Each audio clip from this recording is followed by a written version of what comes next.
साहब, मैं आपसे पूछना चाहती हूं, हर वक्त सेक्युलरिज्म का चोला पहनने वाले आज ये तुष्टीकरण नहीं नजर आ रहा? अगर बीजेपी के नेता कुछ कहें तो कहा जाता है कि भाई ये सांप्रदायिक हैं, कांग्रेस कहे, असदुद्दीन ओवैसी कहें तो सांप्रदायिक नहीं होता क्या? ये आज सवाल जनता भी पूछ रही है।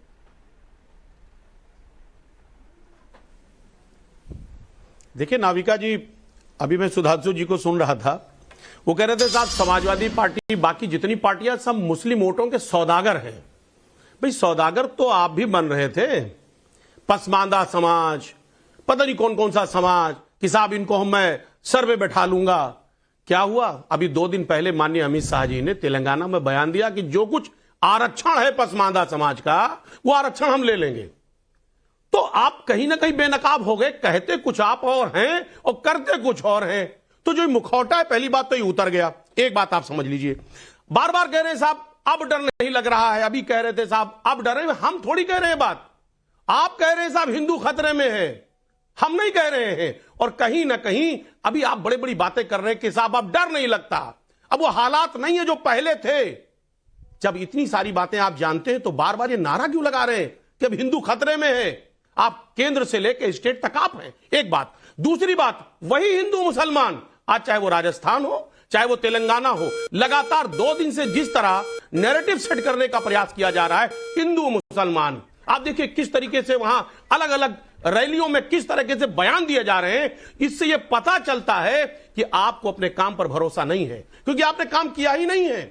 क्योंकि माननीय मोदी जी जब स्टेज पे जाते हैं उनको यही नहीं पता होता है कि डीजल का रेट जो है, पेट्रोल का रेट राजस्थान में क्या है और मध्य प्रदेश में क्या है। जुबान फिसल जाती है, दिक्कत आ रही है। इसलिए क्योंकि ना तो महंगाई पे बात करना चाहते हैं, ना बेरोजगारी पर बात करना चाहते हैं। अंततोगत्वा जो उनका टैग लाइन है, जो आपका बेस लाइन है, वो लाइन है हिंदू और मुसलमान, उसको आप बेस लाइन बना करके चलने का प्रयास कर रहे हैं। ये जनता नहीं समझ रही इस बात को। क्या हम एक बार बार बार बताना चाहते हैं कि बार बार तुष्टीकरण की राजनीति, बार बार हिंदू मुसलमान की राजनीति बहुत लंबे वक्त तक चलने वाली नहीं है। अब जनता भी गंभीर है, जनता भी आपकी बातों को समझ रही है। जो आप पसमानदा मुसलमान की बात कर रहे थे, आज पसमानदा मुसलमान 2 दिन से लगातार इस बात को एहसास कर रहा है कि जिसको बड़े बड़े वायदे और उसको सपने दिखा रहे थे, आज उसको भी एहसास हो गया कि आप ना हिंदू के हैं ना मुसलमान के हैं, सिर्फ वोट की राजनीति करते हैं। और वोट की राजनीति बहुत ज्यादा दिनों तक नहीं चलती है। ज्यादा दिनों तक नहीं चलने वाली कह रहे हैं डॉक्टर अजीज खान, लेकिन एक शब्द नहीं, एक लफ्ज नहीं कहा आपने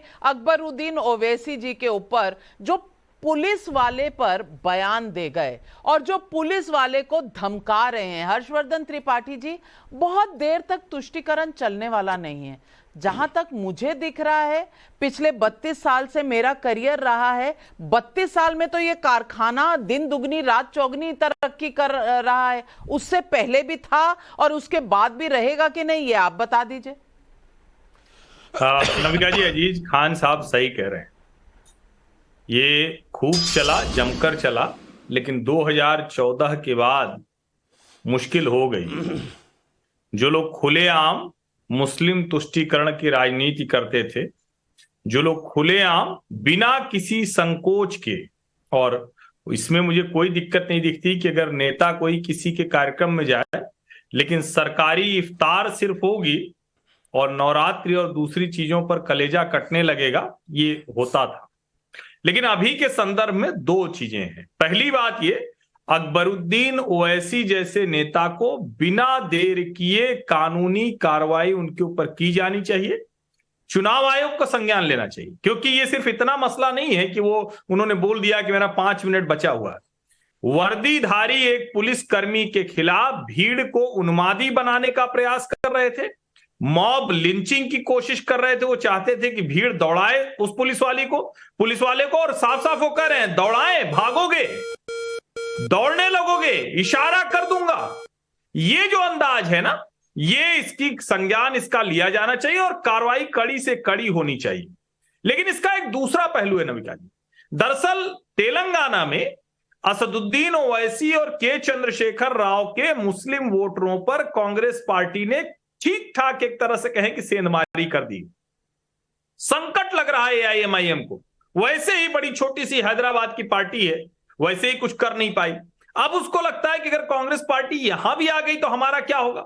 और वहां अगर तेलंगाना में कांग्रेस पार्टी एक बार मजबूत हो गई तो 2024 के चुनाव में देश में सेकुलर वोटों पर फर्स्ट प्रेफरेंस पार्टी कोई होगी तो वो कांग्रेस पार्टी हो जाएगी। देश में जो मुस्लिम वोटों की ठेकेदारी उत्तर प्रदेश, बिहार से लेकर महाराष्ट्र, पश्चिम बंगाल तक जिन लोगों ने ले रखी है, उन लोगों को संकट होने वाला है। ये राजनीति का पहिया अब दूसरी तरफ घूम रहा है। एक उसका पक्ष है ओवैसी असदुद्दीन के खिलाफ कड़ी से कड़ी कार्रवाई चुनाव आयोग को संज्ञान लेना चाहिए, न्यायालयों को संज्ञान लेना चाहिए, क्योंकि इस वक्त कोई सरकार एक्शन में नहीं होती। दूसरा ये मुस्लिम वोटों की लड़ाई है और शायद यही वजह है कि अभी राजस्थान के चुनाव में पूरी तरह से भारतीय जनता पार्टी उस मैदान पर है।